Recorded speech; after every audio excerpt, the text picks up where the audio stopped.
Oi, meus queridos, minhas queridas.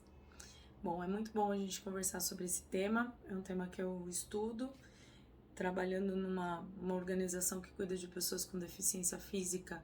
Tenho oportunidade de aprender com a experiência dos pacientes, das famílias, e vou compartilhar um pouquinho disso com vocês, tá? A primeira questão que eu queria falar é exatamente sobre as nomenclaturas, né? Então, pessoa com deficiência, essa é a forma correta de se referir a uma pessoa que tem uma deficiência. Tem uma definição que é adotada no mundo inteiro e o Brasil também é signatário de convenções internacionais e tem uma lei brasileira de inclusão.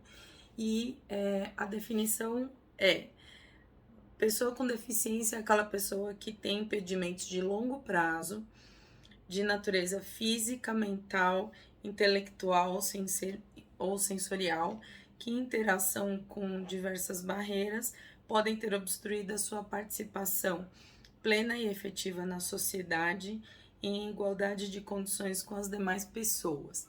Essa é a definição e é importante porque muitas vezes a gente ouve as pessoas falando pessoas com necessidades especiais, portadores de deficiência, pessoas especiais, e essas terminologias elas reforçam o capacitismo, tá?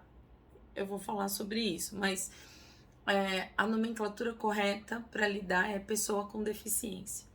E tem uma lógica nessa nomenclatura que eu gosto muito, que é a seguinte: primeiro vem a pessoa, depois vem a deficiência, né?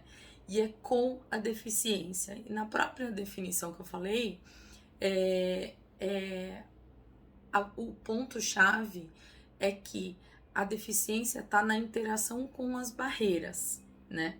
Então, por exemplo, barreiras de comunicação. Uma pessoa que tem uma deficiência física ou intelectual e ela tem dificuldade de comunicação. A barreira está na comunicação. Então, se ela tiver meios auxiliares para se comunicar, então essa barreira está vencida, né? A mesma coisa uma pessoa com deficiência física. Quando uma pessoa amputada, a perna amputada, a barreira é de locomoção. Então, quando ela tem uma prótese, a deficiência está suprida, porque aquela funcionalidade está suprida.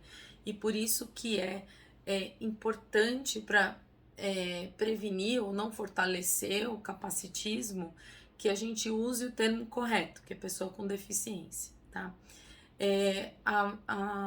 A definição agora de capacitismo. Capacitismo é discriminação ou preconceito em relação à pessoa com deficiência. E aí, no capacitismo, tem uma face importante e que normalmente passa despercebido, que é o seguinte: quando a gente fala de racismo, a gente fala do comportamento ou da crença agressiva em relação à raça. Quando a gente fala de machismo, a gente fala da crença ou do comportamento agressivo em relação à condição da mulher. Quando a gente fala de capacitismo, tem duas faces. Uma que é a face do preconceito e de você considerar que a pessoa não é capaz, e aí capacitismo vem dessa raiz, né? Capacitismo, que ela não é capaz de executar ou de viver determinadas experiências, né? Então, quando você fala de capacitismo, tem uma face desse termo que é sobre incapacidade. E aí a outra face é de você superlativizar a pessoa com deficiência e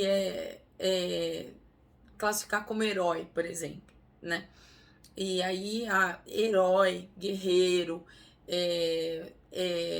super-heroína, super-herói. E por que isso é ruim para a pessoa com deficiência?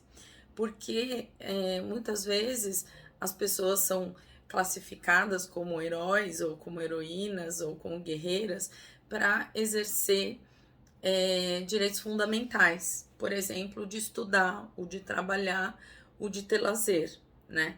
E conversando com várias pessoas com deficiência, eles trazem isso. Eu tô cansado de ser guerreiro, de ser herói, né? Eu não quero ser herói porque eu tô trabalhando, né? Eu tô trabalhando. E assim por diante. E, e na outra ponta, né, que é a ponta do coitadinho, é a hora que a pessoa com deficiência, ela não exerce a sua autonomia, o seu papel de cidadão. Então, esses dois conceitos principais é importante a gente ter muita clareza. Primeiro, o termo correto é pessoa com deficiência. Depois, o capacitismo tem essas duas faces. Aí eu vou fazer outro vídeo para não ficar tão longo, tá?